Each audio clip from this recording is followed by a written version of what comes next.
You could bring a gun into the ring with you, and you still would not beat me in a fight. You gave him a ticket. Whoa! Okay, let's get the fuck out of here. I got punched in the face by this guy. Okay, this is our friend Hayden McDougal, also known as Women Propaganda Online. And I did a video about him the other day, and I'm kind of just doing another video about this guy because this situation keeps getting funnier and funnier. As you guys all know, he got slapped at the Young Republicans convention, and like there were so many camera angles of this guy getting slapped, and people are starting to upload them. So a little bit more is coming out about this slap. Now, he is actually stitching a video where this young lady she's a boxer. She's like a fitness girly on Instagram and TikTok. And like her form of fitness is boxing, among other things. And she's pretty good. She's solid. Great technique. She's been working at it for a few months or maybe a year or so. I'm not 100% sure. I want to say she's been at it for like 9 months to a year. And she's pretty good. That's her core content is boxing and posting boxing videos. Mostly her, sparring, just hitting the bag, stuff like that. And a lot of people get in the comments and they say, I would beat you. And it's almost always men. And they're like, I'm untrained and I would beat you. Because I guess they feel threatened. I guess, in some way, shape, or form, she may have made some videos talking about how she could beat a man. I think she's made a few videos talking about how she could beat a man because she's trained and men are not. And this is one of the videos where she's explaining, I'm trained, you're not trained, I would beat you, there's no contest. And this is true. If you don't train Brazilian Jiu-Jitsu, you're going to get cleaned up. If you don't train boxing, you're going to get annihilated by a woman who does. Just because you're big doesn't mean that you can actually fight. Fighting requires technique. But this guy, Hayden McDougal, he is responding to this. He's stitching it, talking about, you could bring a gun in the ring and I'd still beat you. Yet when he gets smacked by a short, fat guy, his same relative height, he walks away.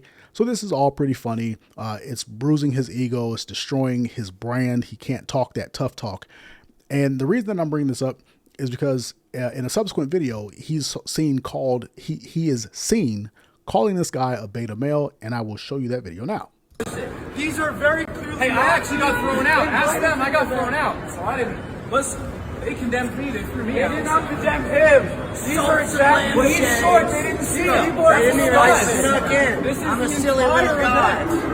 The entire event, they invited the alternative. This guy's a beta male. Nobody liked it. Dude, you're a you. They invited the pro-Hitler text guys. They invited the cock. So you can see where he's calling this guy some gay slurs and he's calling beta male and things like that. So you see, this guy is clearly an issue in this situation. Jews are cockroaches, guys. This is all they are. Subversive, bro. Go back to Israel. Borders are racist. Let's let everybody in. Borders are racist. Let everybody in. I don't care. Let everybody in. Borders are racist, guys. Like, okay, you can clearly see how this guy is being very performative. The other guy who was talking, he's being very performative too. And I'm only interrupting this because the clip is like almost 3 minutes long, so I have to interrupt it for fair use purposes. But you see how they are both being very performative. Now, the guy that had the little Nazi armband on, he's like a gay Jewish guy. His own admission, he's gay and he's Jewish.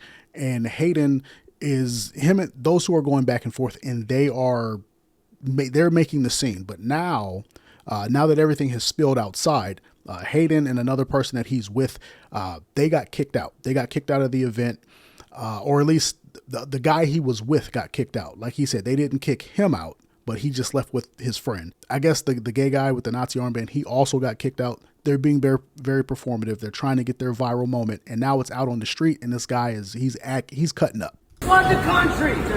10 million Indians. Come on. Borders are racist. We got to let 10 million Indians in. That's what you're saying. Does Israel deserve a border? Does Israel deserve a border? You guys gotta go. Let what go? All right, I'm taking this back. I'm taking it. This is mine now. Give him this one. I want it. We have plenty at home. We collect tons of them. Give back. You guys are. Does Israel deserve a border? Because they're actually going to use this. Are you Jewish? Are you Jewish? Yes, I'm proudly Does Jewish. Israel deserve a border? What are you talking about? Do you think borders are racist? Stop answering this piece of shit. Don't worry. You're You Jewish, invited you him are. to your Kevin club. Smith, now get the fuck out of You here. gave him a ticket to the Whoa, fucking. whoa. Okay, let's get the fuck out of here. Okay, now I don't know if you guys caught that, but the big guy, he comes over and he starts telling the gay guy, hey, don't answer these guys anymore. I'm going to play it again just to see if you guys can catch it. Stop answering this piece of shit. Don't worry. You're You Jewish, invited you him are. to your Kevin club. Smith, now get the fuck out of here. You gave him a ticket to the. So what Hayden said to the fat guy was, you're Jewish too, aren't you? And the guy says, I'm Kevin Smith. I don't know if he said yes or no to being Jewish, but he said, I'm Kevin Smith. And he smacks him. Boom. This is where he walks off and he runs into Sneeko, and he runs into all the rest of those guys. He runs into like Sneeko and Nick Fuentes and a couple of other guys. And they're like, and then he tells them, hey, I just got smacked. And they're just like, oh, wow, that's crazy.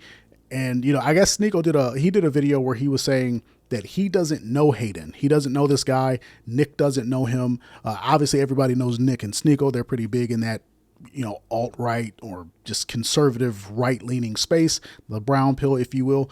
They're big in that space, so everybody knows them, but they don't know everybody. He goes over there. He just happens to see these guys walking down the street. He tells them what happened, and Sneeko's kind of like, well, we're not going to go fight that guy for you, so let's just leave. So they all left. The reason I bring this up is because a lot of people are saying that words shouldn't lead to violence. Now, you can feel how you want to feel about that. However, this guy was clearly antagonizing this gay Jewish guy. The fat guy could be Jewish as well. He could be gay as well. For whatever reason, the fat guy decided to slap this guy after he started attacking the gay Jewish guy.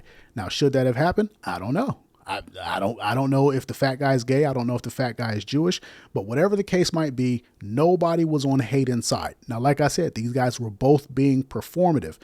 The skinny Jewish gay kid, that's going to be this guy off to the right or off to your left, whichever one. That guy, right here. So now you can see the guy with the Nazi armband. That guy, he walked into this event and he started acting up. He started being belligerent and acting stupid, and he got kicked out. Now, it seems that people are kind of on his side. It seems that he has people sympathetic to his cause, right? The Republicans don't want to be anti-Jewish. They don't want to be anti-Israeli or whatever the case might be. So they're not necessarily going to be on Hayden's side. So one thing leads to another. Hayden is calling this guy derogatory homosexual slurs. He's calling him a beta male. He's saying this, he's saying that. He's, antagonizing him for being a Jew. Bow. He gets smacked. Should that have happened? Maybe yes, maybe no. I'll let you be the judge, but either way, you got smacked. Everybody's not going to abide by your rules of sensibility and civility and whatnot. Now, I'm going to pause this all here just to say I shot this video before I saw this clip. I shot a different version of this video before I saw this clip. So I'm going to put all of that together. So in case this video does not necessarily seem to jive first half to the second half, that's the reason why. So I'm going to put the second half of this video as some clips of Frank Mir, and I'm kind of reacting to what he has to say about, civility and, conducting yourself properly in a proper society. So just in case this video doesn't seem all that coherent, that's the reason why. All right.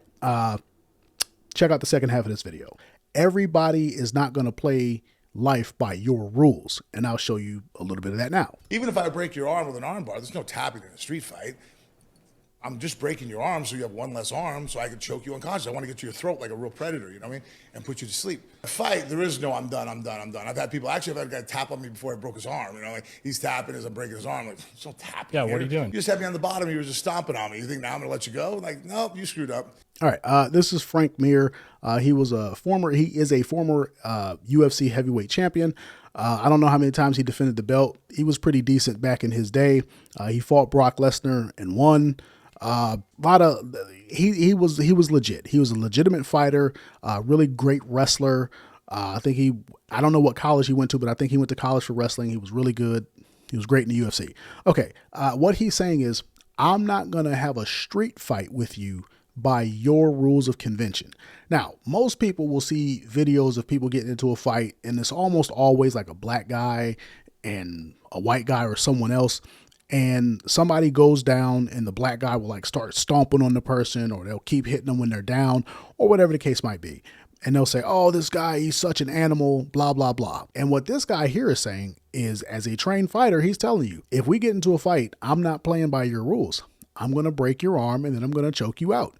You're not done when you say you're done. You're done when I finish you. You're done when I'm done with you. So he's literally telling you, you messed up by picking the fight. You messed up by letting this situation go all the way to this point. And this was my point yesterday. Yes, I was wrong about the woman propaganda guy, starting this whole thing. It doesn't look like he started it all. I mean, he did play a part, but he didn't start it all. So I do retract what I said there, but I still stand on what I said. You don't know who you're dealing with. You never know who you're dealing with. This is why you have to count the cost. That's been my whole point. Count the cost before you open your mouth and start talking crazy.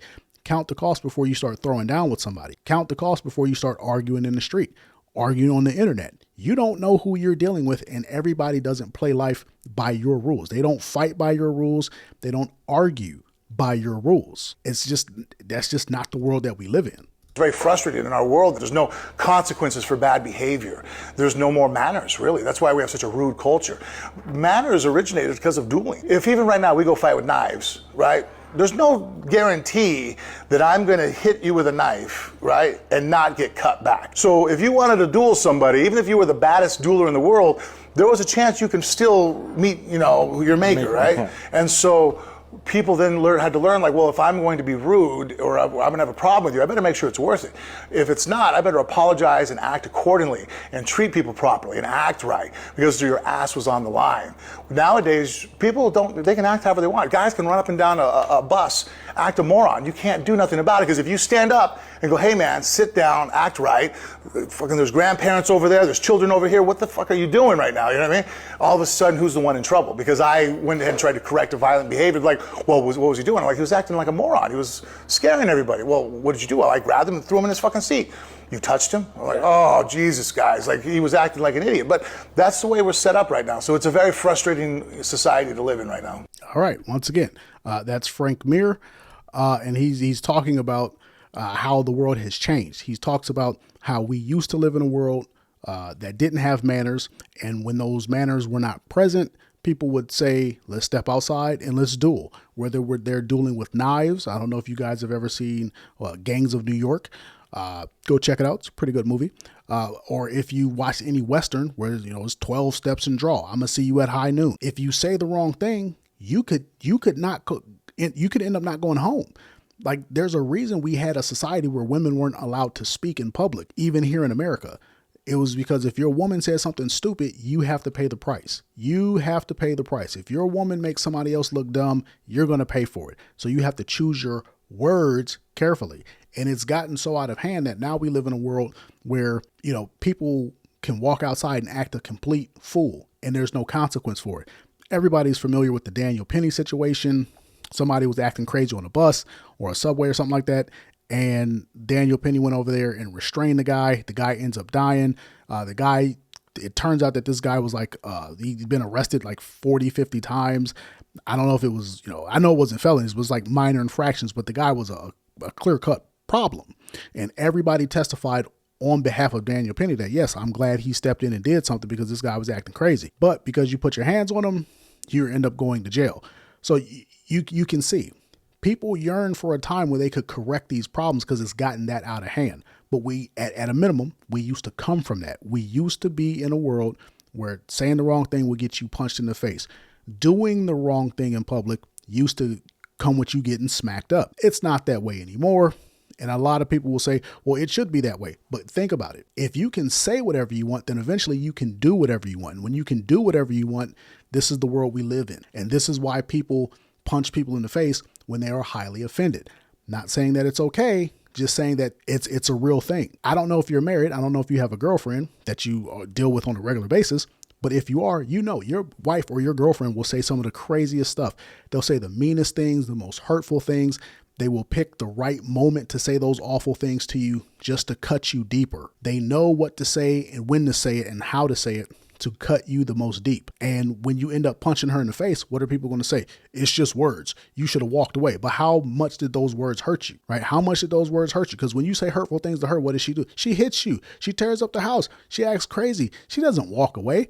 70% of all domestic violence is initiated by women. This is the FBI crime stats, not mine. So when a woman hears something, what does she do? She flies off the handle. When people hear stuff that they don't like, they resort to violence. Should it be that way? No. But just like this guy said, I'm not fighting by your rules. And just like I said in the video yesterday, you don't know who you're dealing with. You don't always know who you're dealing with. You don't always know who you're getting into a fight with. That's why you got to count the cost. That's why you got to watch your mouth. That's why manners, they matter. Everybody's not logical. At the end of the day, sometimes it comes down to survival. I live in San Diego. Go up to LA and wear the wrong colors. And guess what might happen? You might not make it back. Does that seem logical? No, it doesn't seem logical. But guess what? I want to make it home alive. I don't want to die over the color sweatshirt I'm wearing. So I'm going to wear the right color sweatshirt or not go to that area. But you guys will get up in here in the comments and argue, you should be able to go wherever you want, wearing whatever you want, and you shouldn't die. Yeah, I get that. You're 100% correct. But is that the case? No, it's not the case. So guess what? You got to wear what you got to wear. Frank, just like he's saying, we live in a world where people can act a fool and you can't correct them. So guess what? I don't correct anybody. I don't try to save women when they're getting attacked by men because I'll go to jail. I don't try to save anybody. I don't try to correct anybody. Why? Because America is now topsy-turvy world, right? You have to adjust to the world you're living in. I'm just simply saying, I agree that words should not come with violence, but you have to accept that they do. You will get messed up saying the wrong thing to the wrong person. Everybody's not going to play your game.